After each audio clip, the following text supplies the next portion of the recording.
Press club എന്നൊരു പദ്ധതിയുടെ ഭാഗമായിട്ടാണ് രണ്ടാം ഘട്ടമായി മാധ്യമരംഗത്ത് പ്രവർത്തിക്കുന്ന പ്രസ് ക്ലബ്ബിലെ അംഗങ്ങളുടെ വാഹനങ്ങളിൽ സൂക്ഷിക്കുന്നതിനുള്ള പോർട്ടബിൾ ഫയർ എക്സ്റ്റിംഗ്വിഷർ വിതരണം ചെയ്യുന്നു. ഇത് വാഹനങ്ങളിൽ മാത്രമല്ല, നിങ്ങളുടെ വീടുകളിലും ഉപയോഗിക്കാം. പ്രത്യേകിച്ച് വീട്ടിൽ അടുക്കളയോട് ചേർന്ന ഭാഗത്ത് എവിടെയെങ്കിലും സൂക്ഷിക്കുന്നത് നല്ലതാണ്. ഈ ഉപകരണം ഫലപ്രദമാണോ എന്ന് നമ്മൾ താഴെ വെച്ച് പരിശോധിക്കും. അതിൻ്റെ ഡെമോ ആണ് നടന്നത്. നമ്മുടെ രാജ്യത്താണ് ഇല്ലാത്തത്. ഗൾഫ് രാജ്യങ്ങളിലൊക്കെ വാഹനം വാങ്ങുമ്പോൾ, പുതിയ വണ്ടി വാങ്ങുമ്പോൾ ഇതുപോലെ ഫയർ എക്സ്റ്റിംഗ്വിഷർ ഫ്രണ്ട് സീറ്റിൻ്റെ, ഡ്രൈവറുടെ സീറ്റിൻ്റെ താഴെ ഒരു ലോക്ക് വെച്ച് ഇങ്ങനെ പിടിപ്പിച്ച് വെച്ചേക്കുന്നതാണ്. അപ്പോൾ തീ പിടിച്ചു കഴിഞ്ഞാൽ ഡ്രൈവർ തന്നെ ബോണറ്റിനാണ് തീ പുക കണ്ടാൽ ഉടൻ തന്നെ ബോണറ്റ് തുറക്കുക എന്നുള്ളതാണ്. ബോണറ്റ് തുറക്കുക, ഈ സാധനം എടുത്തുകൊണ്ടാണ് ഇറങ്ങുന്നത്. ഇവിടെ പലപ്പോഴും നമ്മളുണ്ട്, പുകഞ്ഞു തുടങ്ങിയാൽ കത്തിത്തീരുന്നവരെ നമ്മൾ നിൽക്കുകയാണ്. ഞാൻ മന്ത്രിയായിട്ട് വന്നപ്പോൾ 1-2 KSRTC ബസ്സിന് തീ പിടിച്ചു. അപ്പോൾ ഞാൻ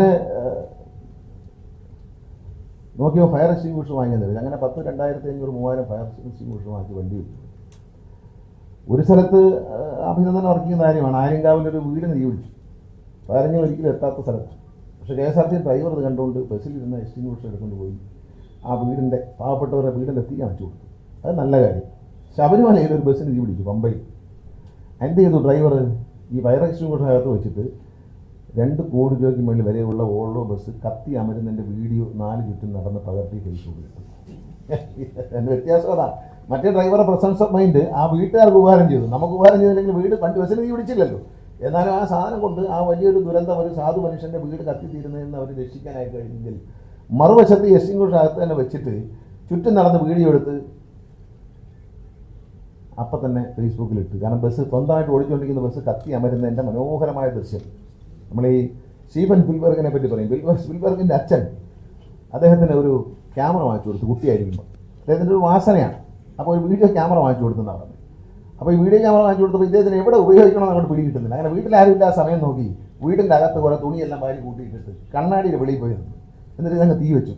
തീ വെച്ചിട്ട് ഈ കത്തുന്നത് അങ്ങനെ ഷൂട്ട് ചെയ്തെടുത്തു എന്ന് അദ്ദേഹത്തെക്കുറിച്ച്, കുട്ടിക്കാലത്തെക്കുറിച്ച് പറയുന്നു. എന്ന് പറഞ്ഞ പോലെ ഇത് കത്തുന്നത് മനോഹരമായി ഷൂട്ട് ചെയ്തു. അങ്ങനെ ഷൂട്ട് ചെയ്യാനുള്ളതല്ല, ഇത് തീ അണയ്ക്കാൻ വളരെ ഉപകാരപ്പെടും. പ്രത്യേകിച്ച് വാഹനത്തെക്കാൾ ഉപരി നിങ്ങൾക്ക് ഉപകാരപ്പെടുന്ന വീട്ടിലായിരിക്കും. വീട്ടിലെ അമ്മയോ ഭാര്യ ആരാന്ന് വെച്ചാൽ ഏൽപ്പിക്കുക. കാരണം ഇത് കാണുന്നിടത്ത് വയ്ക്കണം കേട്ടോ, കട്ടിലടിക്കുന്ന കൊണ്ട് വെച്ച് വയ്ക്കും. കാരണം തപ്പി കിടന്നിട്ട് അവസാനം തീ അണയ്ക്കാൻ സമയത്ത് ഇതും കൂടെ കത്തി പോകും. അതുകൊണ്ട് നിങ്ങളത് ഉപയോഗപ്പെടുത്തണം. പ്രസ് ക്ലബിൻ്റെ ഈ നടപടി വളരെ നല്ലതാണ്. പ്രസ് ക്ലബിൽ വന്നപ്പോൾ കേരള യൂണിയൻ ഓഫ് വർക്കിംഗ് ജേർണലിസ്റ്റിൻ്റെ ഒരു നിവേദനം കൂടെ കിട്ടിയിട്ടുണ്ട്. പ്രസിഡന്റ് എനിക്ക് തന്നതാണ്.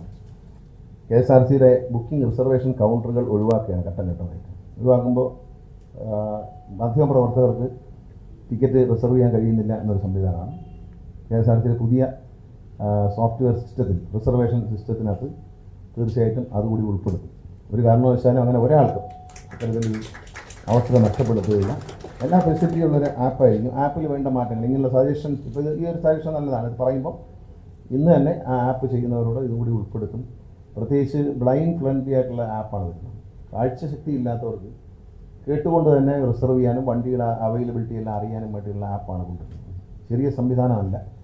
KSRTCയുടെ ഡിജിറ്റലൈസേഷൻ, സുരക്ഷിതത്വം. KSRTC യാത്ര സുരക്ഷിതമാണെന്ന് അവിടെ ഞങ്ങൾ ഫയർ എക്സ്റ്റിംഗ്വിഷർ വാങ്ങിച്ചു വയ്ക്കാനുള്ള കാരണം, KSRTC യാത്ര സുരക്ഷിതമാണ്. ഡ്രൈവർമാരും കണ്ടക്ടർമാരും മദ്യപിച്ച് വണ്ടി ഓടിക്കില്ല, മര്യാദയ്ക്ക് വണ്ടി ഓടിക്കും, ഇടിയും തട്ടും കൊലയൊക്കെ കുറവാണ് എന്നൊക്കെ വരുമ്പോൾ യാത്രക്കാരെ എണ്ണം വർദ്ധിക്കും. ഈ റിസർവേഷൻ ആപ്പ് നമ്മൾ മാറ്റുന്നതിൻ്റെ കാരണം എന്ന് പറയുന്നത്, ചെറുപ്പക്കാരായ പല കുട്ടികളും സ്റ്റാർട്ടപ്പുകൾ ഉണ്ടാക്കിയിട്ട് KSRTCക്ക് വേണ്ടി ആപ്പുകൾ നിർമ്മിച്ചിട്ടുണ്ട്. KSRTC റിസർവേഷൻ ആപ്പ്, അതുപോലെ KSRTCയിലെ വണ്ടിയുടെ വരവ് പോക്കെല്ലാം കാണാനായിട്ട്. ഈ ഡേറ്റ എല്ലാം KSRTCയിലാണ്. ഞാൻ ഈ പ്രസ് ക്ലബ്ബിൽ വെച്ച് പറയുന്നു, നിങ്ങൾ മാധ്യമത്തിൽ വാർത്തയായി കൊടുക്കണം.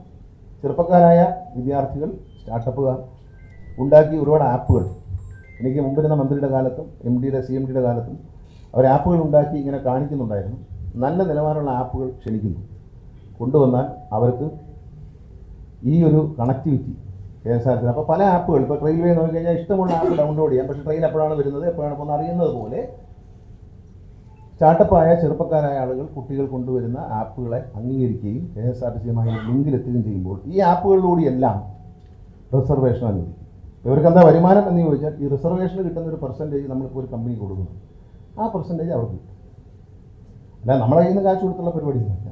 അവർ വഴി എത്ര ടിക്കറ്റ് റിസർവ് ചെയ്യുന്നു, ഇപ്പോൾ റിസർവേഷൻ എത്ര ചാർജ് കൊടുക്കുന്നു, ആ പൈസ അവർക്ക് കൊടുക്കും. അപ്പോൾ പല ആപ്പുകളിൽ കൂടി നിങ്ങൾക്ക് റിസർവ് ചെയ്യാൻ കഴിയുമോ? നിങ്ങളൊരു ആപ്പിൽ കയറി നോക്കുന്നു, നിങ്ങൾക്ക് തോന്നുന്നു ഈ ആപ്പിനേക്കാൾ ബെറ്ററും ഫാസ്റ്റും വേറൊരു ആപ്പാണെന്ന് തോന്നിയാൽ അത് ഡൗൺലോഡ് ചെയ്യും.